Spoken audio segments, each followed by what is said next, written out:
OK, so our first question this evening comes from Isabel. Where's Isabel? Yeah. OK, what do you want to ask, Isabel? Do you think Labour is losing touch with its working class roots? OK, Ed, are Labour losing touch with their working class roots? I don't, Isabel. It won't surprise you to hear me say that. Look, I think that this is a time when you need a government that is really going to be on the side of working people. And I think what's different today, maybe compared to some times in the past, is that we've got a country where a few people at the top are doing well, and there's a lot of people who are finding life quite hard and are struggling. And when you look at our policies, whether it's raising the minimum wage or dealing with the exploitation of zero-hours contracts, which I know affects young people, or lowering tuition fees, I think those policies are actually appealing to a broad section of the population. But I think that working people come in many different forms, and I think many people, as I say, are struggling and want to see change, and that's what we offer. OK, yeah, lady to the left of the question. I mean, the working class has declined in the UK in the last few years. Do you not think it's more important that we focus on women who make up 50% of the population? Well, I think it's incredibly important that we do that, and I think the first thing we've got to do is change the way Parliament is composed. A third of Labour MPs are women. That's good, but not good enough, in my view. About 40% of my shadow cabinet are women. That's good, but not good enough, in my view. I want to get to a 50% cabinet, 50% women in a Labour cabinet, because I think that representation of women in politics really matters, because it shapes the agenda that we are focusing on. OK, yeah, gentleman here. A couple of quick comments, Ruth. Yeah. Labour have not opposed and continuously supported austerity cuts put forward by the current government, and that is in effect shrinking the public sector, which provides secure employment for a lot of the working class. So how can you say that doesn't betray the current working class? What's your name? Here's what I would say to you, because there is a big choice at this election. This government says they want to go back to the 1930s in terms of public spending as a share of national income. Now, that's before there was a National Health Service, and I think that is incredibly dangerous. Now, it's true, we've said we will make spending reductions to get the deficit down, because I think we need to do that, but we will accompany that with fair tax measures. So, for example, reversing the tax cut for all of those earning over £150,000 a year to get the deficit down. I think that's the right thing to do. And crucially, something else, which actually goes to the first question I was asked. Why is it that this government promised to eliminate the deficit and has failed? It's actually because they haven't been getting the tax revenues in. Now, why has that happened? Because you've had people's wages and living standards falling, and therefore the tax revenues going down. So a crucial part of a deficit plan, as well as some spending reductions and fair taxes, is actually to say, let's run the economy so we have higher wages, higher skills, and we get the tax revenues in. Now, I think that's a balanced plan, as against an unbalanced and extreme plan from this government. OK, yeah, gentleman here. There used to be this culture of Labour voters, traditional Labour voters. My granddad voted Labour, my dad voted Labour, I'm going to vote Labour. But recently, people are feeling left out by your party, because they feel that instead of focusing on the working class, you're focusing on projects, very liberal projects like feminism, which they are not interested in. They want money in their pockets. I think some people disagree with you. What was your name? Look, woman to woman. Woman to woman, Van. Well, I mean, at the end of the day, you could be putting money into more money into the NHS. Which we're going to do. You're not going to do that. That isn't a policy. We are going to do that. But what was your name? Alex. Alex. Look, let me go directly to what you say, Alex. I believe in equality, right? That's why I came into the Labour Party.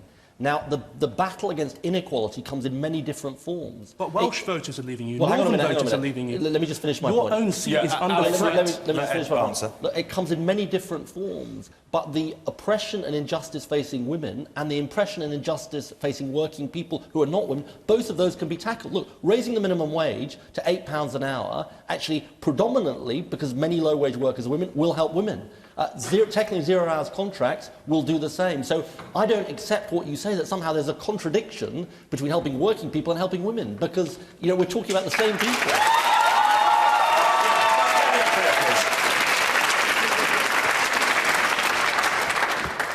You say that women and young people, so our age, don't vote as much as, say, people who are our parents' or our grandparents' generation.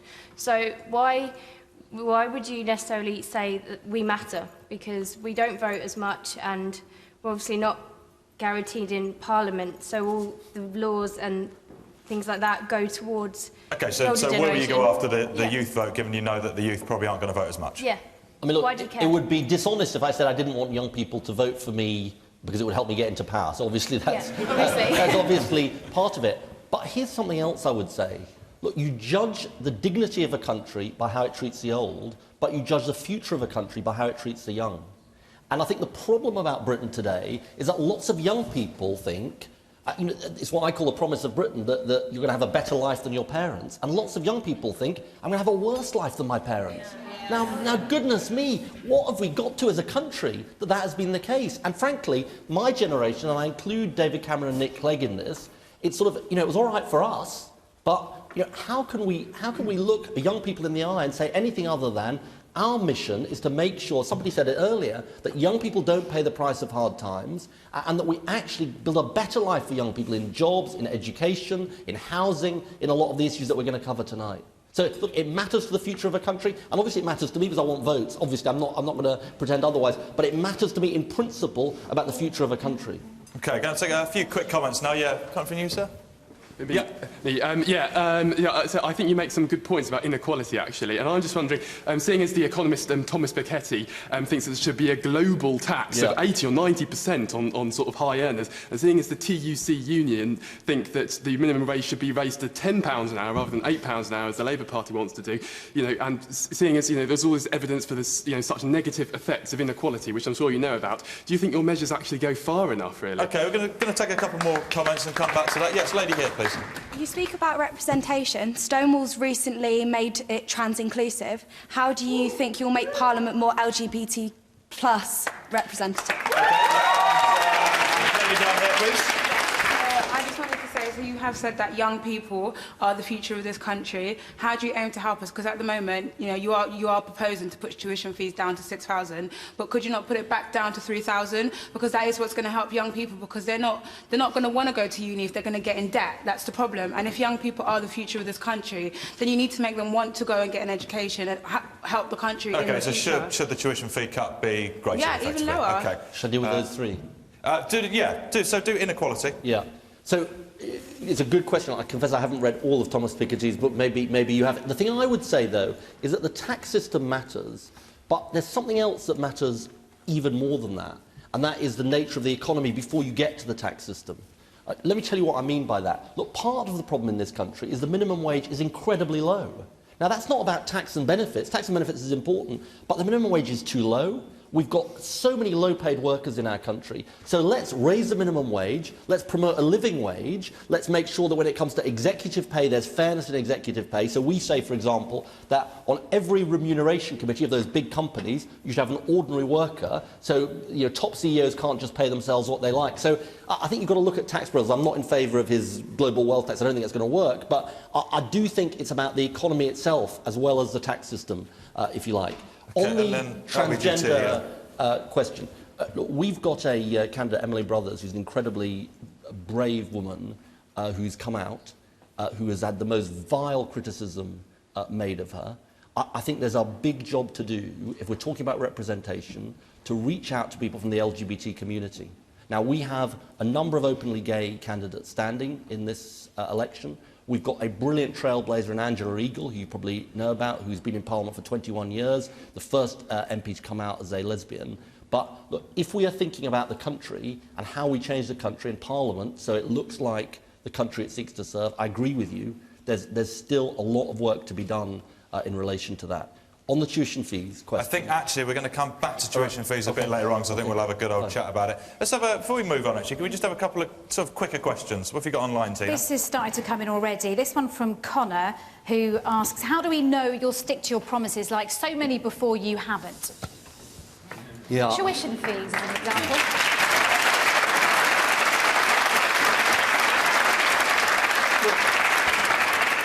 Tina, look, this is a big question. I totally understand it. I was hoping it was going to be quick.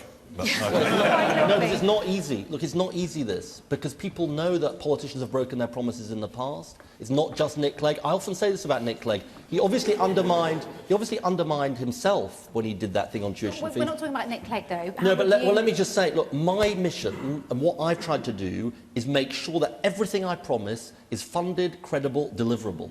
And that's the most important thing. So look, on this tuition fees thing, in 2011, I said I wanted to lower the tuition fees to £6,000. Lots of people then started saying, oh, Miliband's not going to do it, he's promised it, he's not going to do it, and I'm going ahead with it, I'm going through with it. So, look, the best thing I can say is, judge me in government, but I've made sure that the promises I make are the promises I keep. Sometimes, so young people feel that you will make sure that you go ahead with it. Well, because look, it's my all manifesto... words. It's all words right now. That's what I keep hearing. Sign a contract, sign something. Yeah? My manifesto, we've got our 5 pledges being unveiled on Saturday. My manifesto will be my contract with you. Absolutely, my manifesto is my contract with you. And look, you're going to have to judge me on how well I do in keeping those promises. But I totally understand this point. I was going to say, look, some people in my party find it frustrating. They say, why don't you make bigger promises? And I often say, well, I want to be the first politician to under-promise and over-deliver, not over-promise and under-deliver.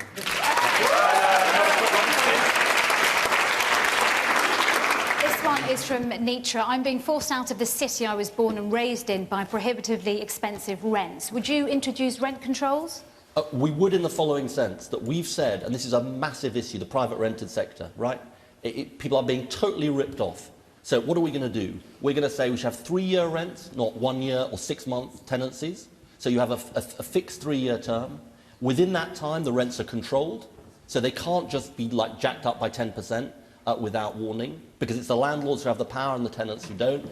And we're going to say letting agents will no longer be able to charge fees to tenants, because at the moment letting agents are charging landlords and tenants fees. So I think this is look, I'll be candid with you, the last Labour government didn't do enough on this issue of what's happening in the private rented sector. It particularly affects young people, but it affects young families as well, and we've got to deal with it. So you're promising to bring in controlled rents? I am for these 3-year tenancies, yes. OK, Rick? OK, any quick questions from the audience? Anyone just got a quick little question? Yes, go on.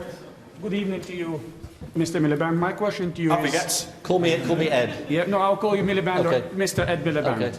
My question to you is that... What should I call you? I am Bashkin. Bashkin. Yes. I have only been living in this country since 1999. Where did you come from, Bashkin? I am of Kosovo origin. Most of my friends say to me, when I tell them I'm conservative, they're like, oh, why do you support the Conservative Party? They are for the rich people. And I try my best not to tell them I'm conservative, because I know as soon as I tell them I'm conservative, they start saying to me, no, we don't want anything to do with them, they are this, they are that.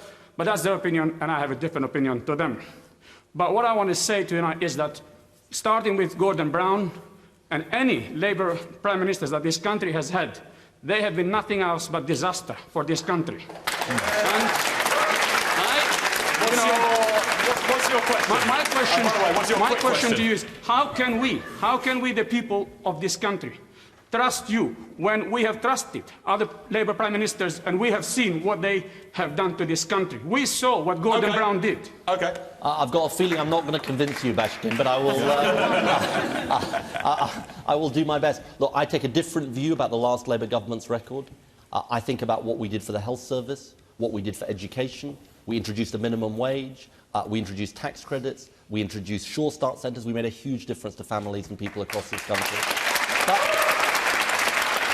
But look, in a way, you're totally entitled to your view and to be a conservative. You've got to make a judgment about the coming 5 years about who can best serve your interests. Now, I don't know what you do, but I would contend that actually it's not just better for the people I'm being talked about already to have a less unequal society. It's better for all of us. Look, I genuinely believe this. I think more unequal societies are less successful societies. I think there's evidence from that around the world. And I think if we don't use the talents of every young person, then we're all poorer as a society. If we have people in insecure work, not knowing where the next hour of work is coming from, we're all worse off. If we have an NHS that is going backwards and in crisis, then it harms us all. So, look, you're entitled to your view, you make your judgment, but I think I offer a better plan for the next 5 years. OK. I've got a quick question. Has anyone got a quick question? OK, I've got to try you.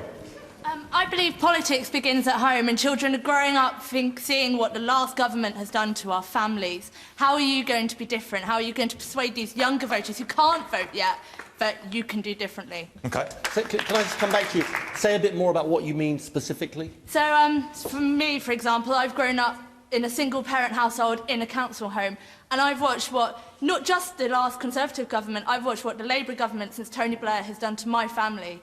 And I wanted to know how you're going to persuade children who are coming into the politics world now that you can do differently When now. you say, I don't want to make this a dialogue, but when you say what the last Labour government or this Conservative government did to your family, just say a bit more about what you mean. Consistently, I mean, primarily the Conservative government has got worse and worse, and the bedroom tax has affected my house very badly when I moved to uni. And other things like that, I mean... Of course. No, of course. How can you be different? Well, look, the first thing I'll say is I'll abolish the bedroom tax. I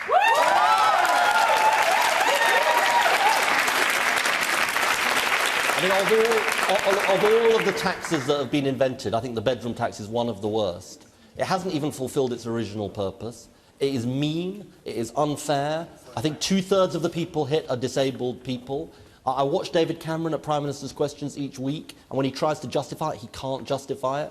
I think even Nick Clegg now doesn't support the bedroom tax. I'm not sure quite where he was last time I looked, but look, I think it's got to be got rid of. But look, I think there's something really important that I would say to you also, which is about the country that we live in. And I think there are so many single parents out there who are doing an absolutely brilliant job for their kids in incredibly difficult circumstances. And I think we should be praising single parents for what they do and supporting you with tax credits, a higher minimum wage, those things that will make a difference to your life. Brilliant. OK, we're going to move on to a question from John Morris. Where's John? Yes, what do you want to ask, John? Fantastic. You're often portrayed as a bit strange, a bit weird, and that you look I haven't heard that, John. And that you look a bit like Wallace. I'd heard that. Do you think that any of that matters? That's a good question. No, is the basic point. Look, the thing I would say, other people may disagree, look, the thing I would say about this is if you want this to be a beauty contest or a photo op contest, why are you laughing? Then I'm not going to win it, right? I'm not trying to win a photo op contest, and if I was, bacon sandwich being an illustration, then I wouldn't win it. I think there are other things that matter in a leader. I think ideas matter to change the country. I think decency matters, and whether you hear the voices of people right across your country. And I think something else above all, which is standing up for your principles. Even if you've got powerful opponents, Rupert Murdoch, the energy companies, the banks, I think you need someone in Downing Street who will actually stand up for what they believe in, however powerful the opponent.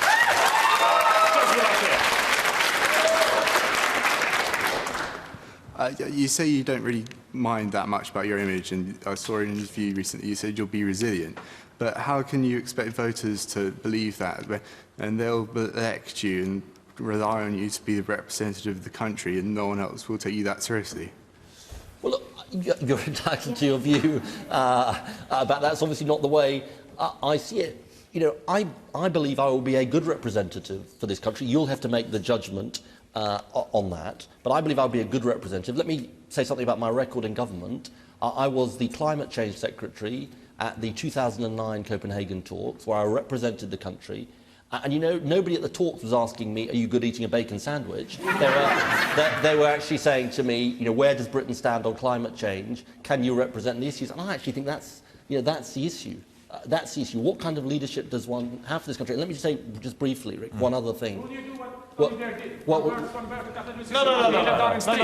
No, you do that. Hey. You know, we saw what Blair did, converted into Catholicism after he left. I don't think there's any chance of me converting to Catholicism, but I'm not going to make a judgment about other people doing that. But I'm happy to get into that if you want. No, it's okay. But there is an issue here, and we haven't yet talked about it, which is what kind of country do we want to be in the world? Do we want to be an outward-looking country? Do we want to be a country in the European Union or outside it? What role do we play in the world? And I think that's, you know, what really matters, and that's what people will be looking to Britain for. OK. What are people saying online, Tina?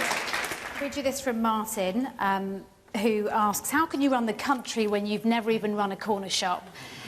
And I think that's in reference to you working in politics for all of your career. You've been criticised by business leaders. How would you respond to that? I was a journalist at one point. I don't know whether that counts.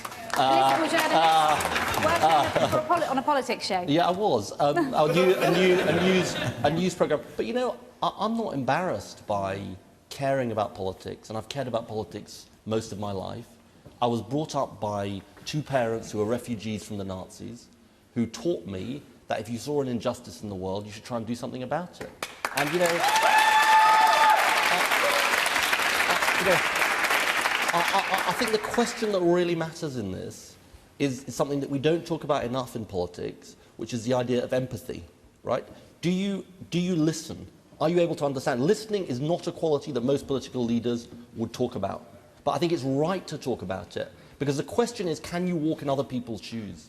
Can you understand where they're coming from? So I think that is the key, test. And what about businesses? You say you're not listening to them and you're not on the side of businesses. Well, some businesses don't like what I'm saying. So when I say that we've got to reform the energy market, some of the energy companies don't like it, but that's tough. Right? Some of the banks don't like what I'm saying. But, you know, I'm actually serving the millions of businesses in this country who say to me, I don't like the fact that I'm being ripped off on my energy prices. I don't like the fact that the banks don't serve me. So, you know, there'll be some people who don't like what I'm saying, but that's always what happens when you try and change things, and I'm determined to change things. Let me fit in a comment from Richard.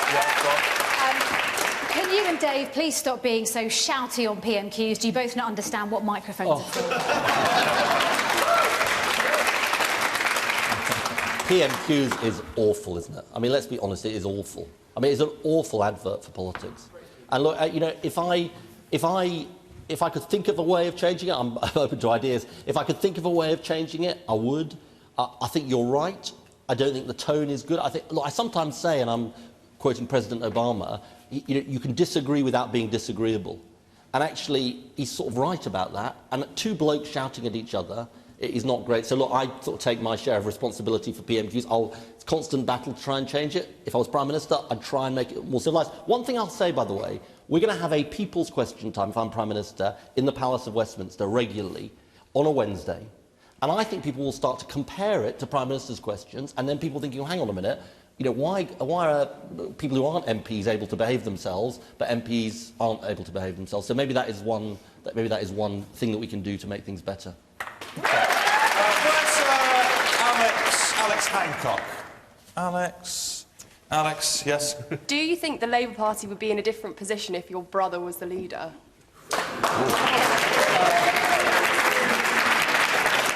Look, I thought I was the best person for the job when I ran for leader, and I think that now. And let me try and explain to you why I thought that. And it was obviously really tough for me to be in a contest with my brother, tough for him as well. I thought we needed to move on from New Labour, because I thought that we'd been a good government, but I thought on issues like Iraq, inequality, we got it wrong, right? And we needed to move on. And I thought I was the best person to move the Labour Party on.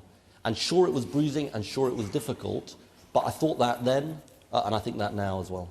So do you regret stabbing him in the back or not? That's not the way I'd describe it. That's not the way I'd describe it. Look, we both stood in this contest, and we both offered different things to the Labour Party. It was a narrow victory for me, but I won the election, I won the contest. And it was tough at the time, and it's obviously healed since then. But, you know, I think the thing people are focused on for the next 55 days is a choice between me and David Cameron, not me and David Miliband. And that is obviously the contest at this election. Okay. Yeah, gentleman there. I'll just say, people like to sleep on New Labour. You got to remember that things like your mum being able to take time off if she's pregnant and stuff like maternity leave. That was New Labour, that things that you guys take for granted and stuff, innit, man? You need to recognise what they did for us. That's quite right. Okay. The only reason why you became the leader is because of the trade unions. Your MPs didn't want you as leader. Your members didn't want you as leader. The only reason why you got there was the trade unions, and now they're holding you to ransom. Len McCluskey is the only reason why you're sat in that chair instead of David. And if you compare... You don't need an and, I don't think. Okay. It was actually ordinary working men and women who voted for me in the contest. Let's just be very clear about this. It wasn't about the trade union leaders. It was about ordinary men and women working in shops, working throughout our country in the public and private sector. They were the people that voted for But me. your own MPs and the Labour Party members voted we have against you. We have an electoral college that makes the decisions. And look, to be absolutely honest, the Labour Party is not focused on what happened 4.5 years ago. It's focused on the coming election and the people of the country. People in my hometown of Rotherham feel let down by the Labour Party. Yes. Why should we vote Labour and not look to alternatives such as UKIP? What's your name? Andrew. Andrew. Well, Andrew, look, let me say, people in Rotherham are right to feel let down by the Labour Party, because we did let them down. All right. That was Labour.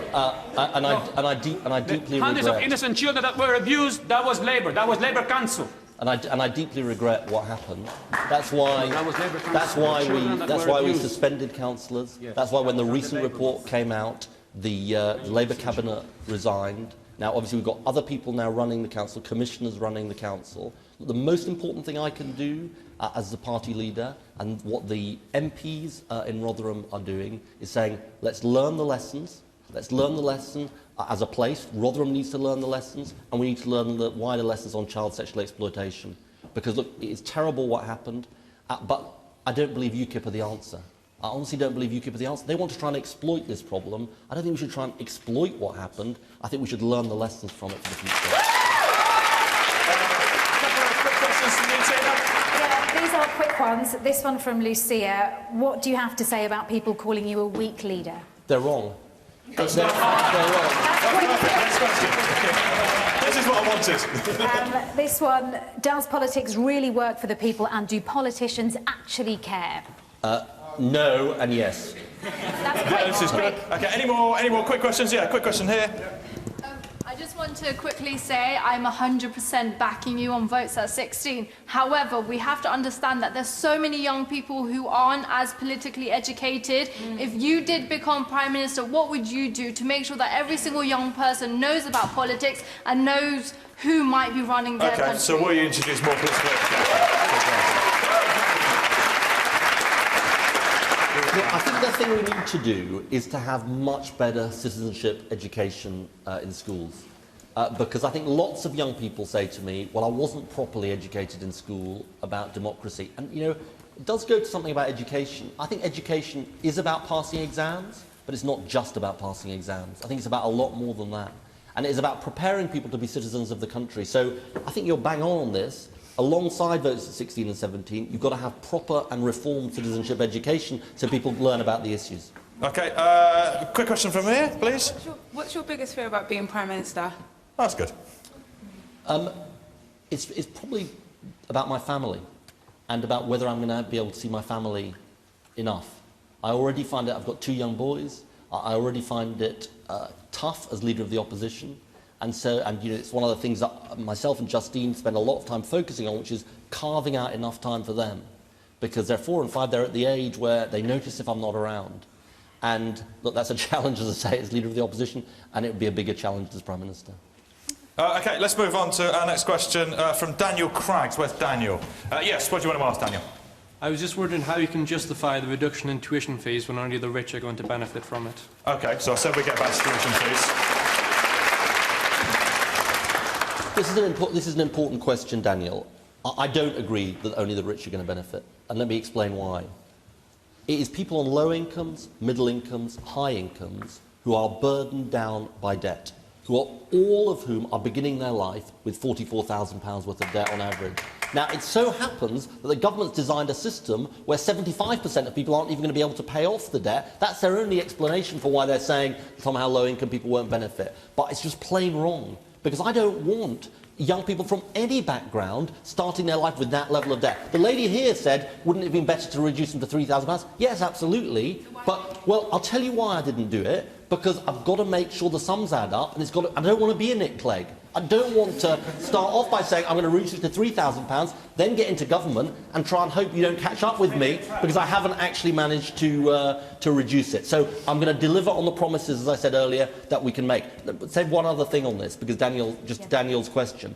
We're also doing something important, which is raising the grant by £400 a year. Would I like to do more? Yes, I would. But it is a sign that I understand the point that it is also people's living costs that is a massive issue facing students.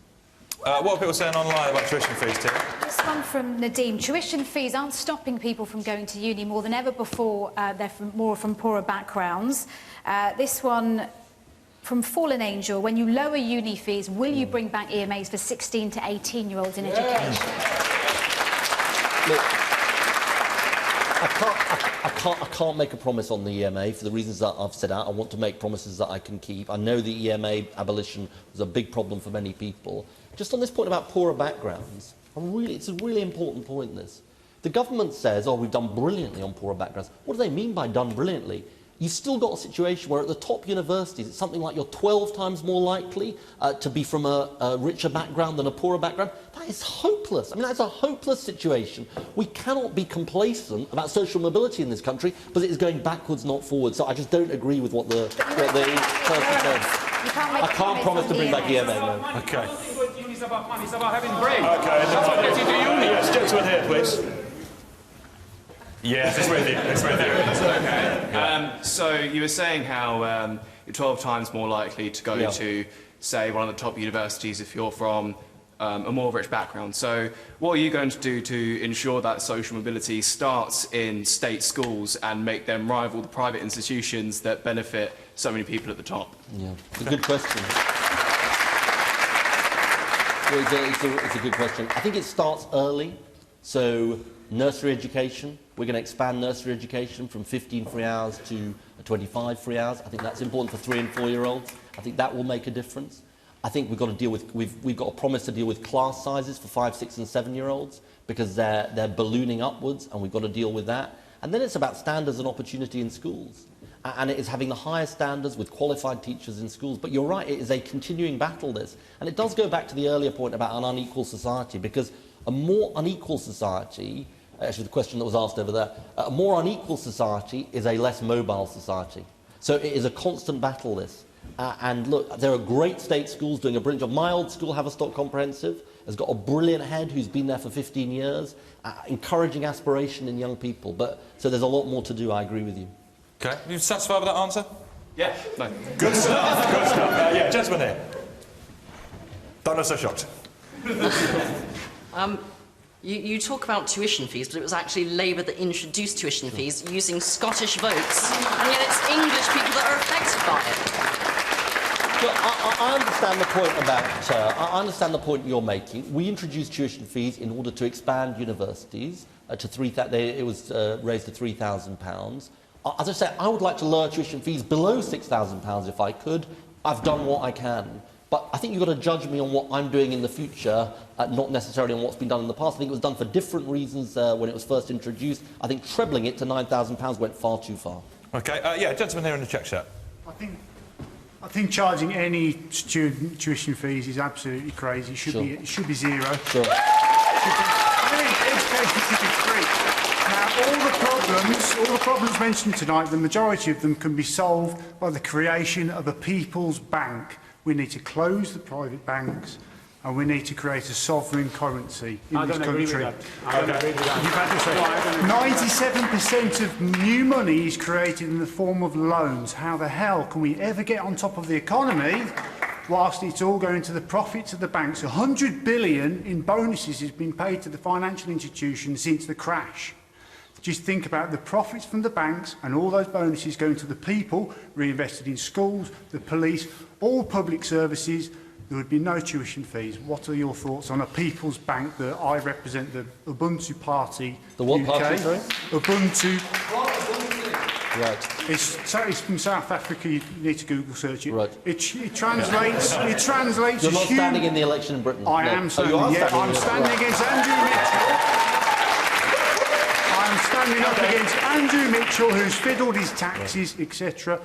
At the end of the day, you need to forgive me if I urge people to vote Labour rather than for the Ubuntu party. Look, I don't think I go with you on your banking proposal, but I will say this about the banks. Look, the banks were the primary cause of the financial crisis, and I think it is right that they help us to make a fairer society. So we're saying we're going to tax the bankers' bonuses so we can guarantee a job for every young person who's been unemployed more than a year. and raise the bank levy actually to deal with some of the issues that are faced in terms of childcare that I mentioned earlier, in terms of nursery education. So look, I think we can use some of the profits of the banks for good social purposes. I'm not sure I buy your proposal to close down all the private banks. So let's have a couple of quick questions from Tina now. Yes, just 50% of 18 to 24-year-olds say they've personally registered to vote, and that's coming from Radio 1 Newsbeat's biggest ever survey of 18 to 24-year-olds. That's obviously a huge problem. It's a massive problem. What are you going to do about that? It is a massive problem. Look, the government has introduced this ridiculous system of individual voter registration without proper safeguards. They were warned that it would cause a problem. The best I can do between now and the election is urge young people to register to vote, and you've got to do it in the next month or so. We've actually hired people to actually work for us to register young people in some of the main places where young people are not registered. So I think it's a massive problem, if I may say so. Programmes like free speech are important in getting the message out. You absolutely may say that. In getting the message out to young people. Look, however young people vote, there is a massive interest in young people not being disenfranchised. It's almost like we're becoming like the United States, where lots of people aren't even on the register. And look, if we get into government, we will change it and we'll get young people on the register. The closing date is the 20th of April. 20th of April. We'll tweet those details. Yeah. And following on from that, you talk about how people vote. 2/3 say they'd be more likely to vote if they could do it online or with an app. Yeah. Would you promise to bring in online voting? I'm open to it. If it can be done with security, I'm open to it. I just, the only thing I say about this... But voter turnout would drastically increase. OK, well, maybe. I mean, it was tried a few years... He's not buying your stats, Tina. It was tried... Well, two-thirds of people that they've spoken I know, Tina, but the say trouble is they it was tried a few years back, and I'm not sure it made that difference. I think it goes back to something that really is part of this conversation, which is, I think people will vote if they think it makes a difference. It's not that difficult to vote, but I'm open to looking at it. I'm open to it. OK, gentleman here, you got a quick question? I'm looking for a quick question. You've talked a lot about your principles on injustice. How would you in government condemn ISIS whilst being allied to a Saudi regime which is giving the death penalty for apostasy and adultery? Doesn't feel like a quick question.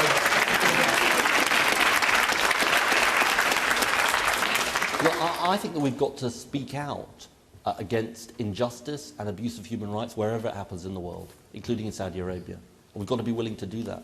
There was a case recently about the blogger who was sentenced to, a flogging. You've got to actually speak out about these issues, and I think it is right that we do so. And you'll do that through arms contracts? Well, look, there's issues about arms, and you've got to make sure that they're not used for the wrong purposes, absolutely right. But I think my general principle is this, which is that whoever, you need allies in the world, and we need allies, including in the region, against ISIS, and Saudi Arabia needs to be our ally against ISIS. It's incredibly important, this, because if you're going to beat ISIS, and ISIS is a terrible threat in terms of what it is doing to poor innocent people right across the world, you need allies. But just because, hang on, let me just finish the point. Yeah. But just because you have allies, it doesn't mean you don't speak out when wrong things are done.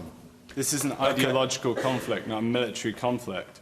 If you claim to be combating radical Islamism and you're allied with a country that gives people the death penalty on the basis of religious theocracy, it's a war on terror. It's not a war on a specific state. You're talking about a fluid movement of Islamism that's largely being promoted by Saudi Arabia. Look, I'd say a couple of things. Look, I think where you are right about this is that every country in the world, including countries you name, must be absolutely clear about their view of ISIL and their refusal to fund ISIL or anything like that. I totally agree with you about that. But I'd also make this point. Look, if you want to solve the problems of the region, if you're going to deal with ISIS, you need actually Saudi Arabia and, by the way, Iran, to be actually giving them no truck and no quarter. Because otherwise you're not actually going to solve the issues that are faced in the region. So look, I understand your concerns about some of what happens in Saudi Arabia, and we obviously don't have that system here, and rightly so, and we should speak out when there are abuses of human rights and other things, but we also need allies in the region against ISIL, given the threat they pose. OK, we're going to move on to a question now from Mark Cosby. Where's Mark? There you are. What do you want to ask? Well, obviously the recent talk's been about the SNP, but who would you be prepared to go into coalition government with? Oh, yes, good. Mark, look, let me just say this. I want a majority Labour government. And I really think the right thing to do... it's still possible. And look, the thing I'd say about this is I'm going to leave the sort of post-election speculation to other people. Because I just take an old-fashioned view. It goes back to this gentleman asked me about the manifesto and keeping your promises. Look, let's put a manifesto before people. I believe I can win a majority Labour government, and then the voters make their verdict. But surely you must be planning ahead for if Well, you don't. No, I'm focused on one thing and one thing only, because I think what the country needs is a majority Labour government. And now some people are saying, oh well, the elections are foregone. You know, it's kind of like the commentators want to declare the result of the match before the final whistle has been blown. We've got 8 weeks to go in this election, so you know, I'm for let's leave the post-election stuff to other people, and I'm focused on winning a majority. Yeah, Lady Hill. Do you have any plans to regulate independent churches that are being set up in the UK that have got hundreds of people attending, where lots of sexual abuse, etc., are going on, and obviously money's being claimed? Yeah, okay, quick answer, but I'd like to talk about the coalition a bit more. I don't have an easy answer to your question. Do you want to say a bit more about... Yeah, obviously there's people that are attending, I work as a counsellor, there's people that are attending churches and they're being sort of sexually abused or emotionally abused, and probably because of the fact that there's a spiritual connotation to it and people feel quite trapped. This isn't being regulated by anybody. Although money's being claimed from charities and taxes being claimed back, there's no independent person coming in and just maybe checking that things are okay. So do you have any plans to maybe have What do you think needs to be done in relation I think that there needs to be a regulatory body. You know, I can't just suddenly turn around tomorrow and say, right, I'm going to be a pastor of a church and set up in a hall and claim money, and that is what's happening. Do you have could you maybe establish a regulatory body that people have to sign up to? I mean, this sounds like an important issue. I'd say if it's a charity, then it tends to be a matter for the Charity Commission. But obviously, if it's not a charity and it's not registered as a charity, then you need to look at these issues. I don't have. You know, it's one of those things I don't have an easy answer on. Okay, that's fine. Gentleman, yeah, here. You receive a lot of negative coverage in the press regarding your leadership qualities. How derogatory do you think that could potentially be come the election in 8 weeks' time? No, okay, I want to talk about the coalition. I'm sorry, yeah. Someone about the coalition. You talk about the coalition. Good. You talk about, obviously, you've got to plan ahead. What would your approach be when, obviously, going to tax Google and companies like that are not paying their taxes, small companies that are paying their taxes? So I think this is a massively important issue, this issue of tax avoidance. Because look, the problem at the moment is that there is one rule for the rich and powerful, another rule for everybody else. But small companies are paying tax, exactly. and obviously big companies don't pay nothing. Small How is that businesses fair? pay their taxes, and some multinationals don't. But let me tell you what we would do. First of all, we've got to deal with the abuses where they exist. So, for example, there's a massive loophole in relation to hedge funds. We deal with it. Secondly, we've got to deal with the tax havens, because there's an issue in relation to tax havens linked to Britain, right, where they don't actually have to be open about what they do. Thirdly, we've got to deal with this issue of profit shifting, right, which is where companies shift their profits from one jurisdiction to another. Is that a promise, or is that you going to try it? It's a promise. It's a promise. And look, the final thing I'd say to you is this. We've said we'll have an independent review of the customs and practices of HMRC, the taxman. Because the problem at the moment is that, and I think it goes to your question, if you're a large business, you can get, you get into a problem, you can have a sweetheart deal and actually get let off, and small businesses are chased, from pillar to post to pay their taxes, and so absolutely we've got to deal with it. Okay, have we got any comments about the coalition coming in? Yes, I do. John Curtis, can you ask Ed to outright deny forming a coalition with SNP Green? Simple yes or no. And pretty much the same question again. SNP coalition, yes or no? Look, yes or no? This is a piece of nonsense from the Tories. Honestly, I've got to say to you that. No, I'm saying that. I don't want a coalition with them. I don't need a coalition with them. I'm not planning for a coalition with them. I couldn't be clearer. They've even ruled out a coalition with us. Honestly, it's nonsense, I promise you. Okay, anyone want to say anything about the coalition? Yeah, good, yes, go on. If you don't get a majority and you need to go with someone else, and the SNP are there, the people that tried to break up the United Kingdom, rule it out right now. You're not going to go in coalition with them. We don't I am want saying them. It's complete no one wants the nonsense. SNP. I absolutely am saying it's nonsense. It's not going to. I mean, just say it's not nonsense. You haven't said yes or no. Okay, You put it out. lady here. What would you do if you had to go into a coalition with a Conservative government? I wouldn't.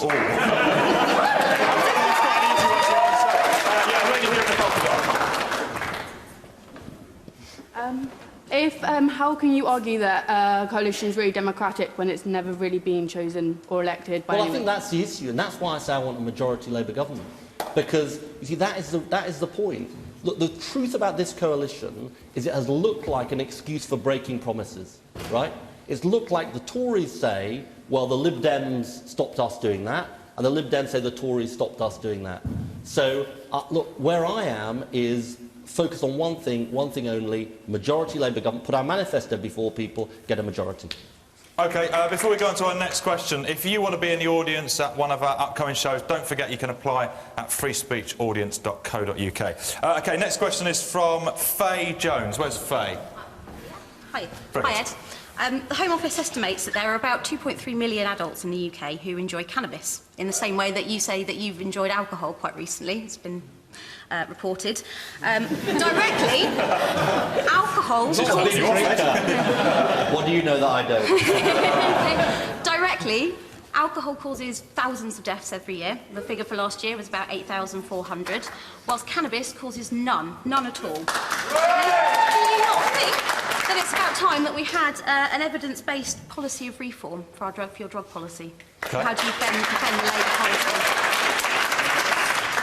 I mean, I'm not going to go with you on cannabis, and let me try and explain why. Look, we know that there are harmful effects. For some people, cannabis doesn't cause psychosis, so please don't tell me that it causes psychosis. There are studies where if you take a community who have a higher incidence of cannabis use and a community where they have a low incidence of cannabis use, there is no change in the incidence of psychosis and schizophrenia. What it might do is bring it out possibly in people who are already predisposed for it. And a regulated system would prevent it falling into those people's hands, and it would also help them avoid the strains of cannabis that would be bad for them. What's your name, sorry? Faye. Look, Faye, I don't agree with you. I totally respect your point of view. I don't agree with you. Why do I say this? Because I think the signal that government sends is important. And if government sends a signal that it says... You've had your say. Shut up now.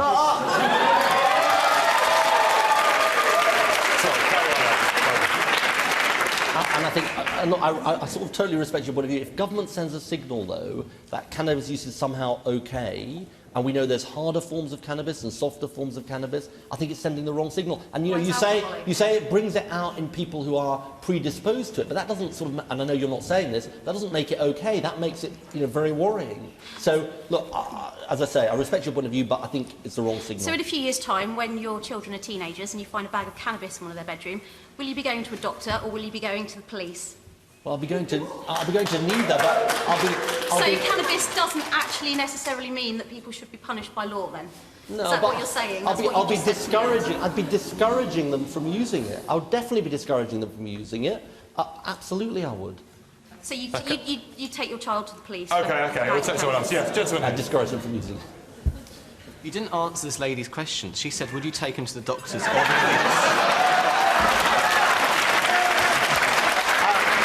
Look, I hope I'd stop it happening in the first place. That's my answer. You haven't answered the question. Over the last, I think it was yesterday, there was a loophole within the drug policy within Ireland which made meth, ket, and I think ecstasy legal. How are you going to restrict these loopholes within drug policy? Otherwise, it'll be, well. This is a loophole in relation to where, sorry? Did you say It was in Ireland. Yeah. Right, well, I mean, look, what's happening in Ireland is obviously not my jurisdiction, but I mean, look, obviously we need to deal with, if there are loopholes in our law, we obviously have to deal with them. OK, gentlemen, with the glasses there. Over the past Parliament, 16 to 19 education has faced crippling cuts of around 20%. Nicky Morgan and her Tory chums have made no promises if they're to be re-elected in May. What would a Labour government do? Good question. So we promised to protect the whole of the education budget, so the early years budget, the schools budget, and the 16 to 19 budget. I think it's incredibly important, this, because I actually think 16 to 19 education is absolutely key. We've not talked about apprenticeships tonight. We've not talked about vocational education. Both of them are absolutely key for me for the education system of the future. Because I think we have an education system that focuses simply on the academic. I think it's narrow, I think it's uncreative, I don't think it's sufficiently vocational, and so absolutely you have my promise that we're protecting the whole of the education budget. Stuff about drugs online, Tina? I'm Paul Whiting in York. Here comes the weak question, poor Ed. Yeah. And this one from Flammable. Wouldn't legalising cannabis allow the government to make education free? Oh, yeah. Tax it. I know, I totally understand that point, but you've got to make a judgment about whether it's a good idea to do it. You can't just say it'll get $1 billion in taxes, and therefore it's what an about okay... alcohol and tobacco then? They're far more harmful. I know, but... I do understand the apparent contradiction, but I'm not going to come along and sort of criminalise alcohol or tobacco use. These have been part of what happens for a long time. We just voted through plain packaging. We're doing everything we can to deal with tobacco use. I think you've just got to make a judgment about where you are, and does legalisation of something that isn't currently legalised make sense or not? Can we at least stop punishing people? You two, have a drink or a smoke. We're going to move on. Got a question from Harry. Where's Harry Forbes? Harry, what do you want to ask?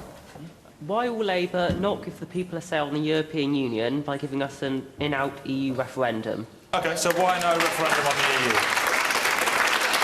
So, Harry, we've said that if there is a transfer of powers from Britain to the European Union, we'd have an in-out referendum. But you're right, we said that's unlikely to happen in the next Parliament. Let me explain why. And it's very simple, really. My priority, if I'm Prime Minister, is not to have a debate in this country about whether we should exit the European Union. I don't think that's not what I want to happen. I think for jobs, for business, for families, the right thing to do. And it does go to who we are as a country, whether we're an outward-looking country or an inward-looking country, and something else. Look, my priority, if I'm Prime Minister, is to build a future for our young people, sort out the NHS, deal with the economy and the problems in our economy, not, as I say, to get out of the European Union. So that's the reason. Why does that upset you, Harry? Powers to the European Union. You haven't offered us a referendum as yet. You signed the Lisbon Treaty in the last Labour government and didn't give us a referendum. So why should we not have a referendum on that retrospectively? Look, you'll have to, Harry. This guy wants a referendum. He does. I noticed. Look, Harry, you'll have to make your judgment on this. But I think some of the polls might say it will be more popular to offer a referendum, but I don't think politicians should simply do what looks short-term popular. You've got to do what's in the interest of the country. As I see it, that's part of what leadership is about.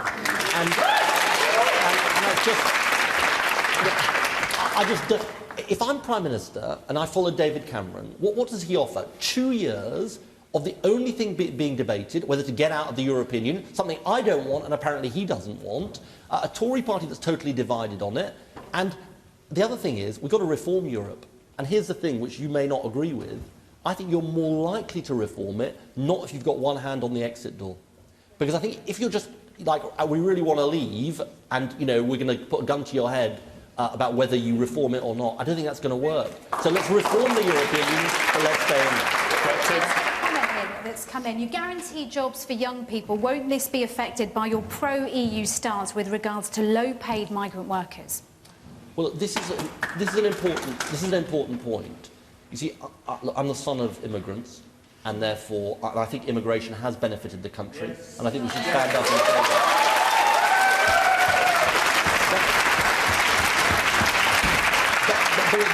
There is something else, though, which is the exploitation of migrant labour, which the questioner was asking about, is a big issue.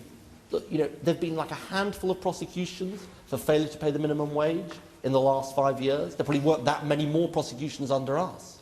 And actually, when you've got a sort of nasty labour market where people are being brought in, paid less than the minimum wage, 15 migrants put in a room or a house, all kinds of things happening, that is bad for people coming here, and it undercuts wages. So we've got to deal with those abuses. So let's have a vision of a diverse country, and I think we should be proud to be a diverse country, which works for all.